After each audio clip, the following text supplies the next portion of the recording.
y que tiene escuelas fundamentalmente de educación básica. Por otro lado, el subsistema estatal de educación, que tiene escuelas de educación básica y de nivel medio superior, incluso educación superior, a cargo de la Secretaría de Educación del Estado de México. Es en este subsistema que diversas organizaciones sociales, junto con los miembros de la comunidad, en un trabajo autogestionario, han promovido la formación de escuelas y solicitado al gobierno estatal el reconocimiento, lo que se ha logrado sobre todo en las comunidades donde los servicios educativos no existen o son insuficientes. Es decir, existen escuelas a cargo de organizaciones sociales. El Sindicato de Maestros al Servicio del Estado de México, desde su formación, ha tenido un carácter oficialista y apegado estrechamente a los lineamientos del gobierno estatal, por lo que ha aceptado mansamente la reforma educativa. Sin embargo, amplios sectores de maestros de base están inconformes e incluso rechazan las modificaciones a la Constitución, porque afectará las condiciones laborales de los trabajadores de la educación. Ante la imposición de la reforma educativa y por el clima de criminalización hacia los luchadores sociales que se vive en el Estado de México, diversas organizaciones sociales iniciamos un proceso de acercamiento y de coordinación en la acción, conformando diversas instancias de participación hasta llegar a la conformación de la Coordinadora Magisterial Popular Mexiquense el 14 de junio del año en curso. Hemos realizado diversas movilizaciones. El 26 de abril, más de 10,000 profesores, estudiantes y padres de familia marchamos del Ángel de la Independencia a Los Pinos. Participamos en la marcha del 1 de mayo, el 15 de mayo marchamos en la ciudad de Toluca y el 10 de junio nos movilizamos en Toluca y nos instalamos en plantón en la Plaza de los Mártires en la capital del Estado de México, demandando un diálogo público con el gobernador Erubiel Ávila y las instancias educativas del gobierno estatal, al mismo tiempo exigiendo el cese a la persecución en contra de los profesores Felipe Rodríguez Aguirre, Óscar Hernández Neri, Virginia Lugo Becerra. Queremos anunciar que, como un acuerdo con el gobierno estatal, después del plantón instalado en la Plaza de los Mártires, se realizará el Foro Estatal de Educación, Análisis y Perspectivas Educativas en el Contexto Actual, evento que se realizará el 10 de julio del presente año en Texcoco, Estado de México. También damos a conocer que en el marco de la lucha contra la reforma educativa en el Estado de México, seguiremos exigiendo el diálogo público con las autoridades estatales y federales, la derogación a las modificaciones constitucionales realizadas con la reforma educativa, el cumplimiento de los acuerdos pactados con la Coordinadora Magisterial Popular Mexiquense por parte de las autoridades estatales y el cese de la criminalización de la lucha social. Atentamente, Coordinadora Magisterial Popular Mexiquense. Bueno, también quiero presentar al compañero Miguel Aguilera Ábalos, integrante de esta coordinadora. También los compañeros trabajan en todos proyectos culturales en Ciudad Nezahualcóyotl y son integrantes de esta coordinadora. Precisamente por ello es que no solamente es una coordinadora magisterial, sino es una coordinadora magisterial y popular, porque en ella confluyen organizaciones sociales del Estado de México que principalmente tienen actividad en la labor educativa, pero también tienen labor en las diferentes comunidades. Como se mencionaba en el boletín que se acaba de ver, el Estado de México es uno de los, o podemos decir, el único estado en donde las organizaciones sociales, a través de la coordinación con las comunidades, formamos escuelas y solicitamos al gobierno del estado el reconocimiento, nos otorgan las claves y obviamente dan salarios a los maestros, se registran. Obviamente estas escuelas también trabajan con los planes y programas institucionales, pero finalmente las escuelas están a cargo de las organizaciones, de quien depende, por ejemplo, la promoción, la contratación, la permanencia de los maestros es de las organizaciones. Y digamos, esto es a través, se ha dado gracias a la lucha de las diferentes comunidades por satisfacer necesidades básicas. Estas escuelas fundamentalmente se forman en zonas marginadas en donde no hay servicios educativos, y es con las comunidades, con las organizaciones sociales que se logran estos servicios educativos a través de la lucha social. Es decir, es un modelo de la organización, de la movilización de las comunidades. En ese sentido, esta reforma educativa, la mal llamada reforma educativa que se da a nivel nacional, evidentemente va a trastocar esta situación de formación de escuelas en comunidades que necesitan esos servicios y en donde el Estado ha sido incapaz de satisfacer esa necesidad de educación desde los niveles básicos, desde jardín de niños, primaria, secundaria hasta preparatoria. Como se mencionaba en el boletín, en el Estado de México el subsistema estatal cuenta incluso con educación superior. Entonces, esto, pero este subsistema ha sido incapaz de dar servicio a la población más grande del país, que es la del Estado de México, y más, reitero, en las zonas populares. Entonces, por eso la preocupación por parte de las organizaciones de luchar contra esta reforma. Y bueno, queremos dejar bien claro que esta lucha será en el marco de la lucha nacional que está encabezando la CENTE. Y coincidimos plenamente con las demandas de la CENTE. En estos momentos, y lo hemos planteado desde un inicio, estamos exigiendo que se deroguen las reformas constitucionales que se dieron en la reglamentación educativa de la Constitución, que se deroguen estas reformas y que si se quiere hacer una reforma educativa, o sea, que realmente tenga este carácter, o sea, no solamente el carácter laboral que pretende con estas modificaciones, y sobre todo porque por el origen de nuestras escuelas.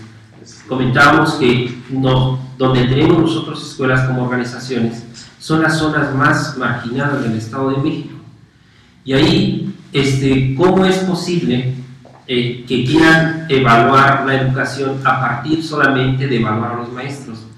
Sí, tenemos escuelas o existen escuelas en el Estado de México que ni siquiera aulas tienen, que ni siquiera el Estado es capaz de poner las sillas suficientes para que los niños estén sentados. Hay escuelas que no tienen servicios sanitarios, tienen que hacerlo en fosas sépticas, los servicios sanitarios de las comunidades, de la escuela y de la comunidad. Entonces, ¿cómo se pretende una mejora educativa solamente a partir de un examen, ¿no? de evaluación a los maestros, sin las condiciones en las que están las escuelas del Estado de México, por ejemplo, son totalmente contrarias a cualquier espíritu educativo y pedagógico? Bueno, también anunciábamos en el boletín que la lucha que hemos dado, que se ha desarrollado a lo largo de los meses de este año a partir de abril, van en una etapa en donde realizaremos un foro estatal donde esperamos que el gobierno del Estado se siente a dialogar con nosotros sobre esta reforma y sobre todo las implicaciones que va a tener el subsistema educativo estatal, para que escuche nuestra posición, para escuchar su posición. Y en este foro, reitero, es a partir de la movilización que hemos sostenido y es bajo un acuerdo con el gobierno del Estado. Y esperamos, reitero, que el Estado en realidad asista a dialogar con los profesores.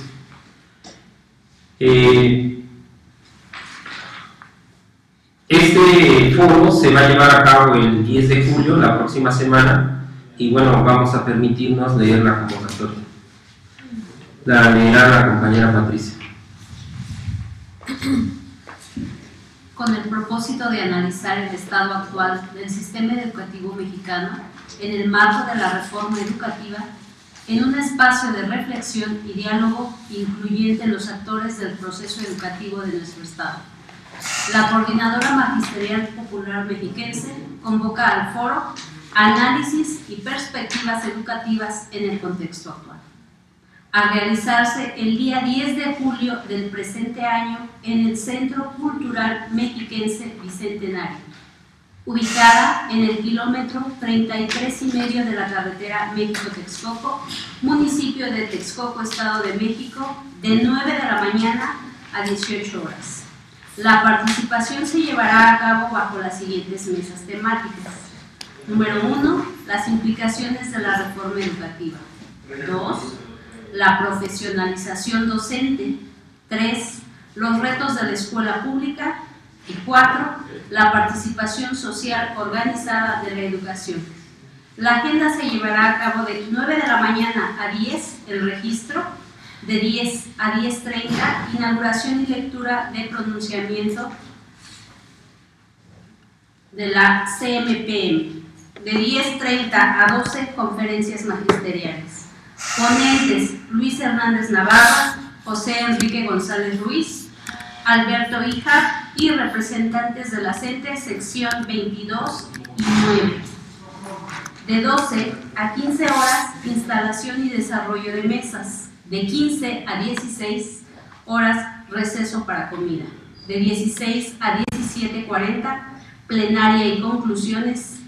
De 17:45 a 18 se hará la clausura. Inscripción y registro de ponencias en el correo por la educación pública 2050@gmail.com. La fecha límite de recepción de ponencias el día 7 de julio del 2013. Las ponencias se recibirán con una extensión máxima de 3 cuartillas. El tiempo de exposición durante el foro será de 5 minutos. En defensa de la educación pública, el maestro luchando también está educando. Coordinadora Magisterial Popular Mexiquense. Gracias.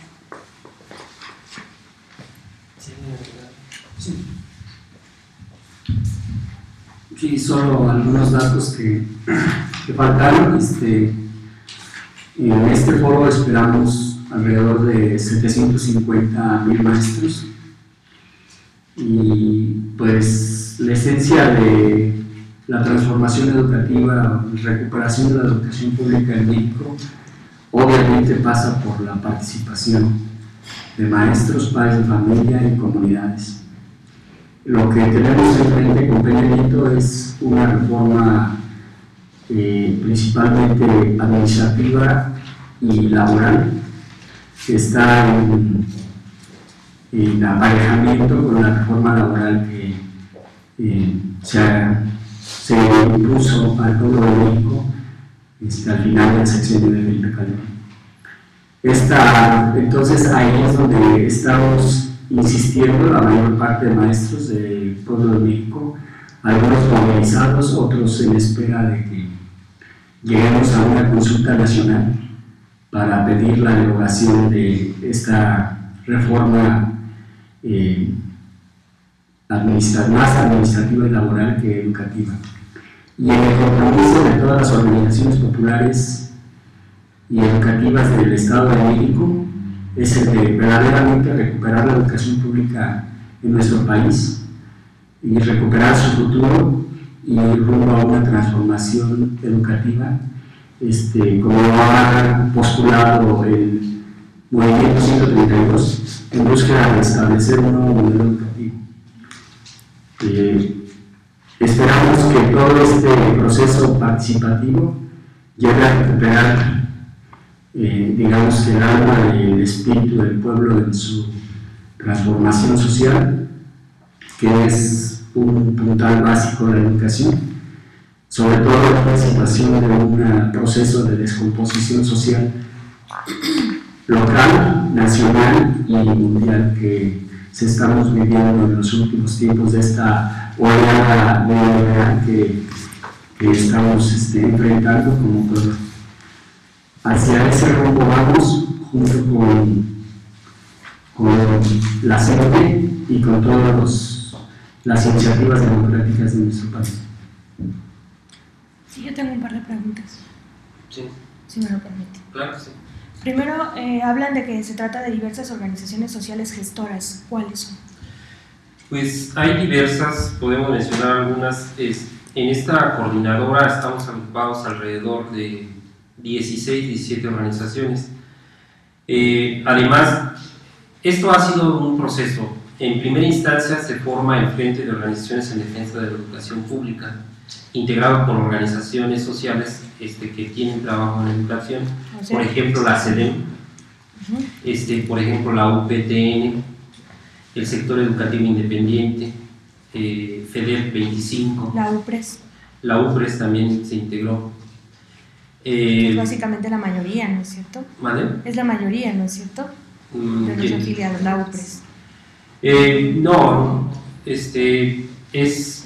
Lo digo por el caso de los que citan aquí en la persecución en contra de los profesores, Felipe Rodríguez Aguirre, Óscar Hernández Neri, Virginia Lugo Becerra. Creo entender que es una demanda de la organización de la UPRES. El caso de Felipe Rodríguez, sí. El caso de Óscar Hernández Neri del sector educativo independiente.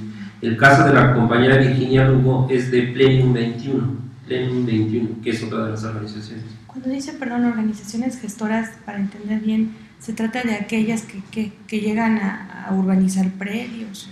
No, regularmente las organizaciones lo que hacen en comunidades donde no hay servicios educativos, junto con la comunidad, gestionan primero tener un espacio para una escuela.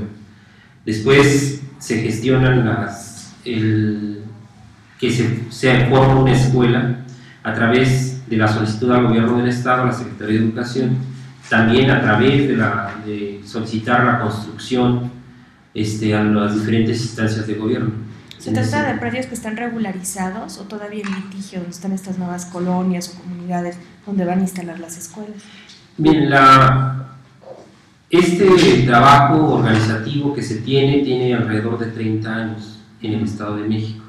Podemos decir que actualmente la mayoría de zonas donde se desarrollan estas escuelas son regulares, pero sí, efectivamente, cuando se da la urbanización de diferentes regiones del Estado, porque es uno de los estados que más crece en términos urbanos, sí existe la necesidad de las escuelas, y es cuando, digamos, las organizaciones, junto con las comunidades, las impulsan.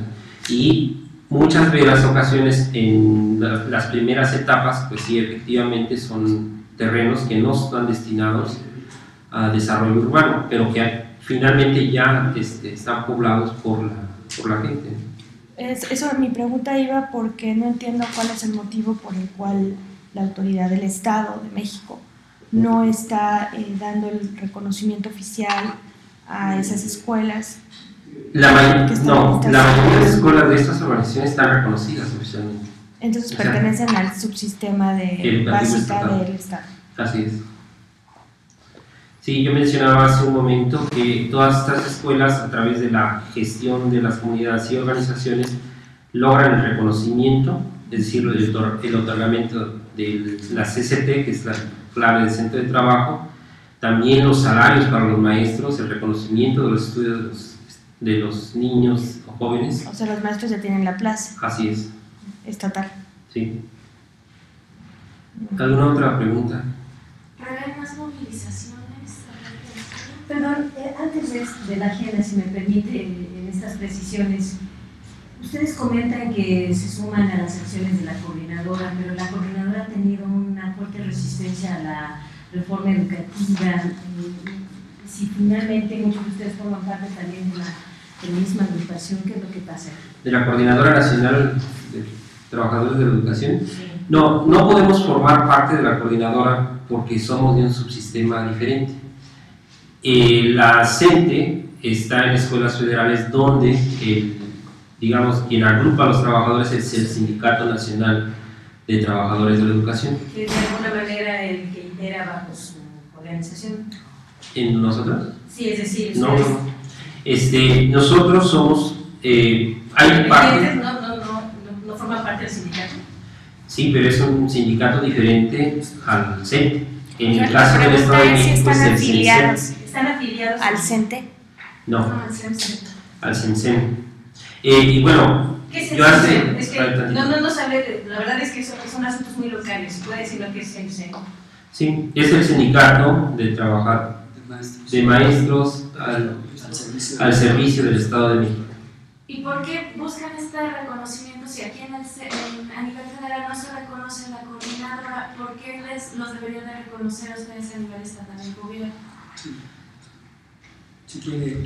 Antes de esto, miren, aquí hay, para terminar con la pregunta inicial, dentro de esta coordinadora magisterial mexiquense, popular mexiquense, no solamente estamos maestros al servicio del Estado, de organizaciones, esa es una parte. Hay compañeros maestros también que no son de organizaciones, que también están al servicio del Estado y sí están integrados al CENSEM.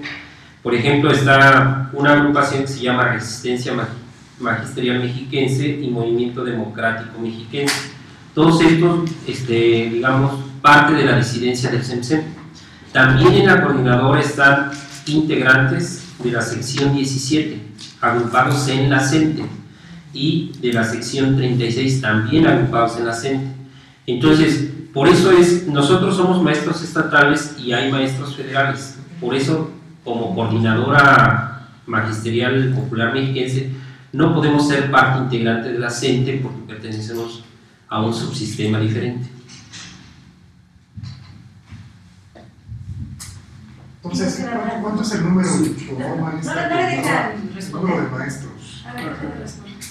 Sí, el caso de la participación de las organizaciones sociales en el Estado de México en corresponsabilidad con el gobierno del Estado de México es un caso particular, un caso sui generis que viene desde los años 30. Perdón, que viene desde hace 30 años. En todo ese proceso de lucha, donde faltaban escuelas, se fueron formando estas escuelas que se les llama populares, pero también son oficiales. Pero es una relación de corresponsabilidad en este sentido. Hoy que estamos enfrentando el problema de las reformas al tercero y al 73, va a trastocar y va a afectar a todos los maestros de todo el país. Y en ese sentido, todos sabemos que se fueron aprobando las reformas a nivel estatal. Entonces, la historia de estas organizaciones populares que están coadyuvando al impulso de los servicios educativos, que ya se mencionaba claramente, van desde el preescolar hasta el nivel universitario. En este momento, lo que se está viviendo en el Estado de México, a partir de la reforma, es esas amenazas y esas, digamos, ataques a todo el sector magisterial también en el Estado de México. El caso particular de Felipe o del compañero Neri o de las maestras son tensiones que normalmente se viven en esta situación de Estado de México. Ahorita lo que estamos haciendo es una alianza con los maestros federales que también operan en el Estado de México, que es la sección 33 y los maestros democráticos del Valle de México. Lo que se pretende es que efectivamente se logre en el futuro un Frente Nacional de Maestros, porque dada la situación administrativa y laboral, pues pertenecemos a diferentes sindicatos y a diferentes sistemas administrativos. Entonces, en este sentido es que estamos impulsando nuestra alianza, primeramente y más fuertemente en lo local, en el Estado de México, pero también en lo político con la Coordinadora Nacional de Trabajadores de Educación. ¿Cuántos maestros estamos hablando que están integrando esta coordinadora? Pues haciendo un cálculo muy grueso, pienso que serían alrededor de 3.000 maestros que integran esta coordinadora a partir de las escuelas con las que contamos, pues. Y respondiendo a la otra pregunta que se hacía con relación a qué sigue del foro, en el foro, reitero, este foro se acuerda con el Estado de México a partir de un plantón en la capital del estado. Quiero mencionar que ahí que tuvimos que tomar la plaza nosotros, porque esa plaza está cercada por el gobierno del estado de forma continua, no permite la manifestación en la Plaza de los Mártires. Tuvimos que tomar la plaza e instalar un plantón. Eso, bueno, se instala el 10 de junio y se levanta el 13 de junio, bajo la negociación con el gobierno del estado. Y en ese sentido no esperamos que nos reconozca el gobierno del estado, sino finalmente somos actores políticos en el Estado de México y por tanto tenemos derecho de manifestación y de ser escuchados y de dialogar. En ese sentido es que se realice este foro. Queremos comentarles que de forma inicial se había comprometido el gobierno del Estado de México a convocar junto con la coordinadora, se echó para atrás. También se comprometió a tener funcionarios de la Secretaría de Educación en el foro para discutir con nosotros. Esperemos que ahora no se eche para atrás. Incluso el lugar donde se va a realizar es una instalaciones públicas del gobierno del estado, el Centro Cultural Mexiquense Bicentenario. Pero reitero, aquí es una cuestión de negociación, de movilización política, a partir de la movilización política. Y lo que sigue después del foro, pues, obviamente, son una serie de acciones de resistencia ante la reforma. Y efectivamente, el planteamiento es caminar junto con la Coordinadora Nacional de Trabajadores de la Educación, sobre todo en el planteamiento que están haciendo de formar un Frente Nacional en defensa de la educación pública. Queremos comentarles, participamos en el Foro Regional Centro, organizado por la CENTE, y vamos a participar también en el Foro Nacional, que se realizaría el 12 de julio, si no mal recuerdo la fecha. Y bueno, no sé si haya otra pregunta. Nada más está formada en contra de la reforma educativa, ¿verdad? Por eso se formó No, aquí hay un componente más en el Estado de México, como en otros estados. La represión en contra de los maestros, en contra de la disidencia, en realidad política, es una variante que nos ha unido también. Y otra de las grandes demandas de esta coordinadora es la no criminalización de la lucha social. Y bueno, en el boletín se mencionan 3 compañeros que están siendo sometidos a persecución, para los cuales les estamos exigiendo al gobierno del estado el desistimiento de la acción penal contra estos compañeros y el cese a la persecución contra los integrantes de las organizaciones sociales en el Estado de México, es decir, el cese a la represión. Entonces son 2 ejes que nos están uniendo en estos momentos: uno, contra la reforma educativa, la lucha contra la reforma educativa, y por otro lado, la lucha contra la criminalización de la lucha social en el Estado de México y la persecución en contra de sus dirigentes. Dicen que es una reforma más administrativa que educativa. ¿Cómo les está afectando directamente la reforma? Todavía no se aplica.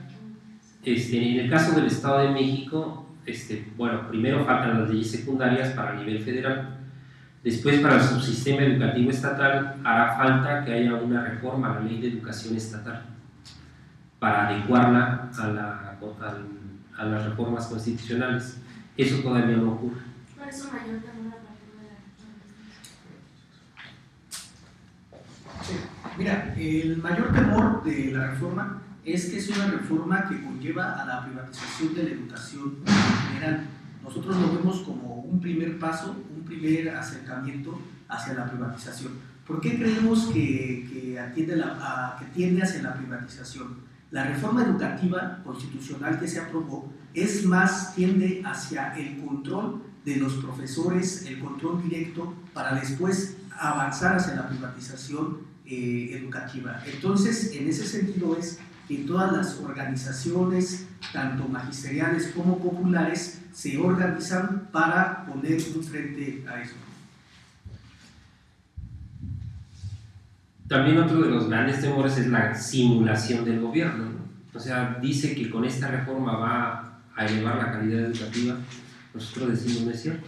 O sea, hay muchos otros elementos que se tienen que considerar para realmente elevar la calidad educativa en nuestro país. Y no va a ser con exámenes estandarizados como enlace, como el propio PISA o los exámenes a los maestros, ¿no? Ha habido experiencias en otros países, la más cercana es la de Estados Unidos. Hace unas semanas se daba cuenta en los medios de comunicación que los exámenes estandarizados han fracasado.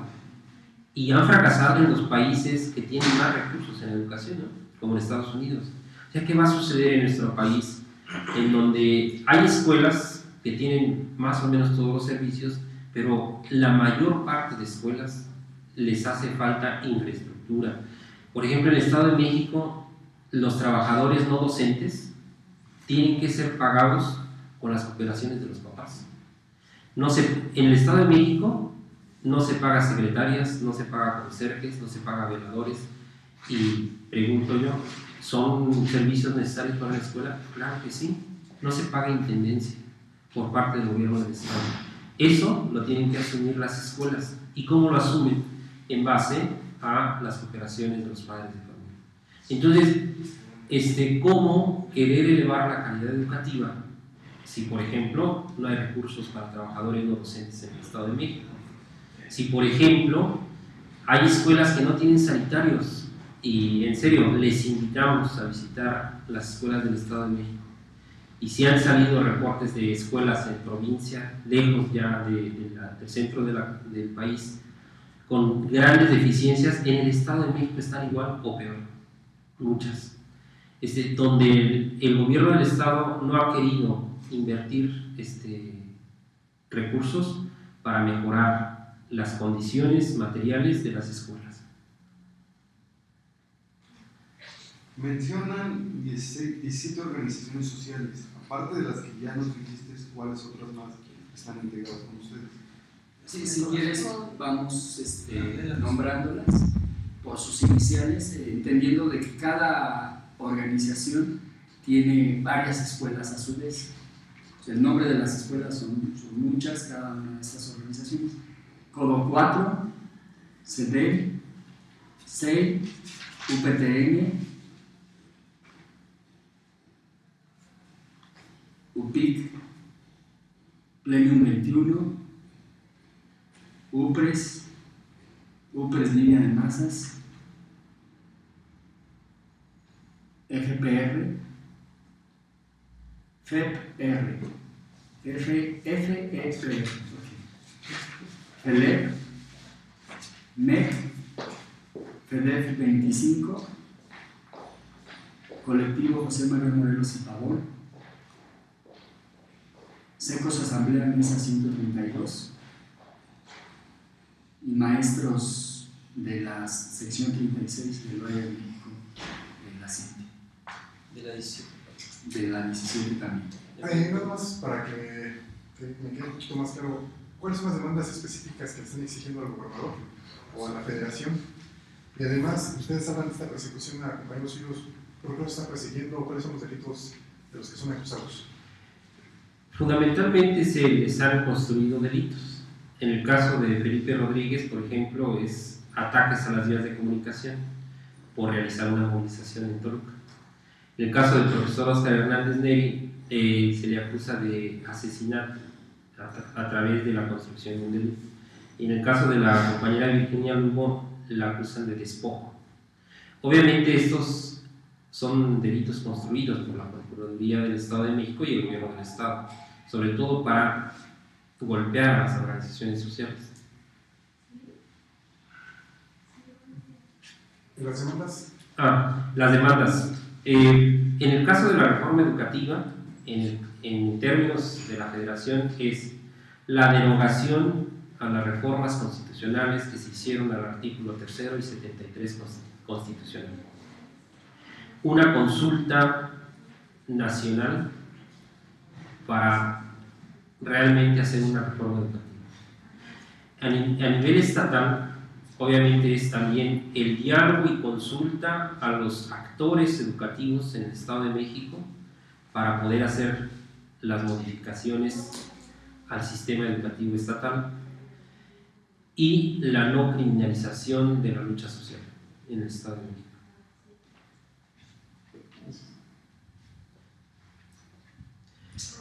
Bueno, si no hay más preguntas, no queda más que invitarles a todos los medios a que asistan a este foro que se realizará el 10 de julio en la ciudad de Texcoco, en el kilómetro 33,5 de la carretera México-Texcoco, en el Centro Cultural Mexiquense Bicentenario. Y bueno, serán bienvenidos allá. Gracias. Sí, pues solo para un poco aclarar, como si me preguntaban, en el caso de Felipe Rodríguez es como una señal de lo que viene de la política educativa de Peña Nieto, ya que si bien a lo largo de la historia de las organizaciones populares y las escuelas populares de esta coordinadora ha habido tensiones en esta relación de coadyuvanza en el impulso del servicio educativo en el Estado de México.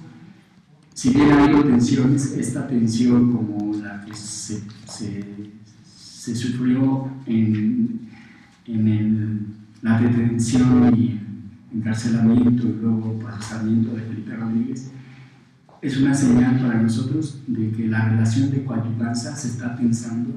Estamos llamando fuertemente a que el gobierno del Estado de México, el gobernador de Peruviel, respete a las organizaciones sociales y su historia y su trabajo en el campo educativo y popular.